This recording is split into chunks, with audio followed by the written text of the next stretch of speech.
They told me for years there was no money in podcasting. Well, they were all wrong. So you are also a descendant of Abigail Somes, who, Abigail Somes. as a teenager, was accused of being a witch Yeah. during the Salem Witch Trials. At the very end of the Salem Witch Trials. The very end. So that's when they had to know it was BS. They had to know it was fake. So my first question is, how do you know? How do you know that? How did you know that? How did you find that out? I actually didn't know that. Maybe 10 years ago, I learned that an uncle that I had who, like when I was 12 years old, he moved to Saudi Arabia. Interesting choice. And then he moved to Florida and we kind of lost track of him. Very interesting choice. That's quite the direction to go in life. Saudi Arabia to Florida. Well, he went over there to work construction, to build the big skyscrapers and things like that. He worked for a company out of Houston, on contracts. But I just found that he was back in Maine about 10 years ago, and I sent him an email. I said, "Is this really, my Uncle John, my brother's, my father's younger brother?" And he wrote back and says, "Yep, I'm the one and only." So made important to go up there and see him as quickly as I could and just say, I haven't seen you since I was 12. And we were talking about the family and this and that. And he said he had just discovered about this Abigail Somes through ancestry.com. Okay. Yep. They can track some of that stuff. Yep. Yeah. And he said, if you get a chance, Google her name, Abigail Somes. And they have the newspaper clipping of her trial, and her whole life story. And he says, you're, a descendant of this Abigail Somes who was tried as a witch. So what happened to her? Is she innocent or guilty? It was right at the end of the witch trials, and they acquitted her. Oh, that's good. That's very good to hear. But there was only one woman who, accused her of witchcraft and said that she had spent a year never going out of the house during the daytime. And she claimed it was because she had an illness. So she's a vampire. And she could only go out at night. She could only go out at night. But, for a whole year, she stayed inside. And this woman said, I would see in my sleep that she was inside of my body. And at one time, she stabbed me with knitting needles.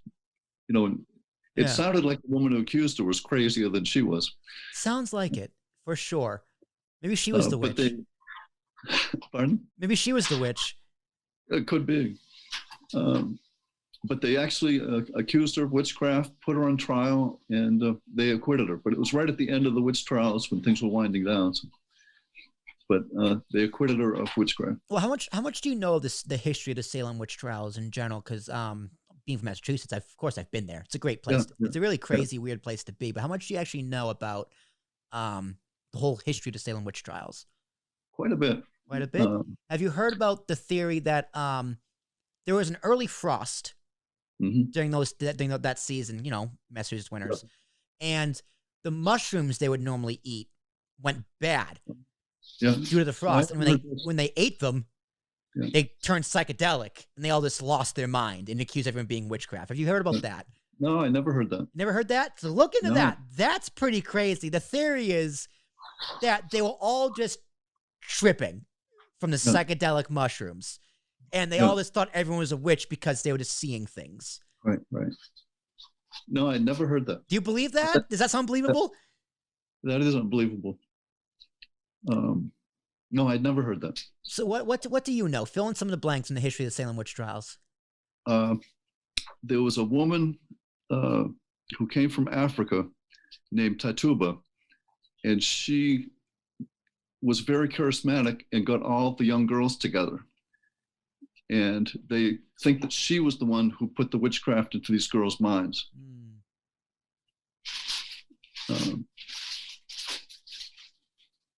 And like my ancestor, they never went outdoors during the daytime. They always kept their curtains closed. Right. And one by one, these girls were accused of witchcraft.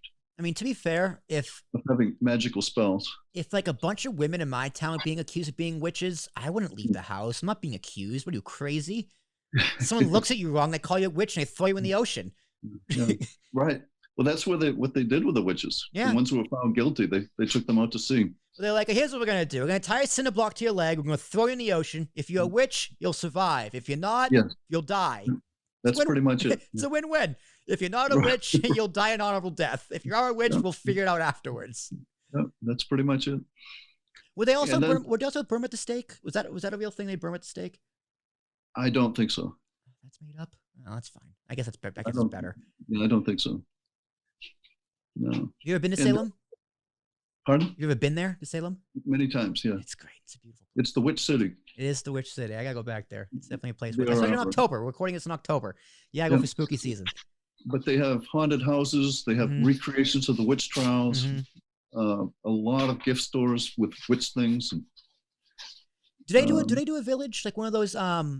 Like in Sturbridge, they do like the actual the people dress up in colonial clothes. They play the characters. They still do that in Salem. They do have a haunted village. Yeah. Oh, the haunted village. Yep, that's it. Yeah. The haunted village. Man, I miss that growing up. Stuff like that in Massachusetts. The whole New England fall scene. Salem. And they have a psychic festival. You know, where you can go in and get your fortune told, or go back into your past, or communicate with loved ones. Candy apples and apple cider. Yes. Yeah, oh, right. You're making me hungry, Barry. You're making me hungry. This sounds so great. I gotta go back there. And there's one place where they will have you take part in a witch's spell, teach you how to cast a spell. Good place for kids. Yeah. During the day. Not too scared, not too young. Like, 10 years old, 10, 11-year-old kids that have a blast there. Perfect. Are you gonna write a book about the Salem Witch Trials, about your Abigail? No interest? No. All right, fair enough. So no, I would have to do a lot of research into witchcraft, and main character just trips on mushrooms half the story. You can't trust what he's saying. Yeah, I'm not sure. So your storytelling runs in your blood.